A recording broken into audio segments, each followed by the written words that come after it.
Hi, I'm Nick. How are you? Could the guide or the guardian manifest itself, himself, herself, or be felt as an animal or as a non-human form? It's very unusual for that to occur. It's usually darker spirits who do that, who manifest themselves in a non-human form. The reason why is that most of our guides and guardians have a strong desire for us to know them exactly as they are, rather than sort of thinking that they're something else other than what they are. And so many spirits of a darker nature will manifest themselves in some other form. And in fact, if you look at on Earth recently, there is a lot of manifestation of sort of like dragon spirits or animal-based spirits, lizards, and all of these other types of spirit manifestations. They're usually spirits who are not developed in love as much as our guides, and who are also generally sometimes trying to scare people as well. Now, sometimes though, we have animals who we used to have on Earth who have died, and those animals are now in a spirit form, and we do have the ability to see those animals.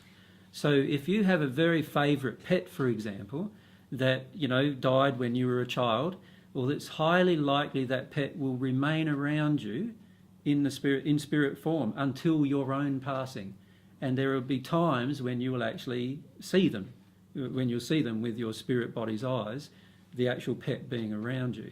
So that's different than a spirit faking themselves as an animal.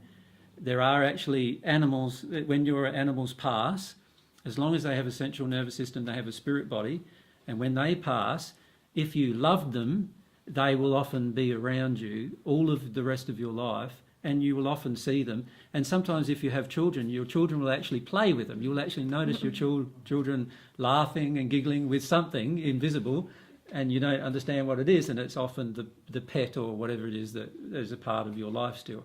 Now that's different to a spirit who tries to portray itself as an animal, and spirits who try to do that generally are collections of spirits, and they don't like to portray themselves as they are, because if they did, you would see that their condition is darker than what they want you to believe it is. And so you often see the difference between those things. Now today we might have an opportunity to talk to some of those spirits as well who do that. So what we're wanting to do is discuss some of these things with you, and then give you some directions in terms of what your spirit guides feel can happen to connect better. And then once we've done that, we might try to do a bit of channeling of some of these different spirits and see how you go determining which one's what, like that kind of thing, working out whose guide is this, whose guardian is this, or what other spirits are surrounding us at the time. Yeah.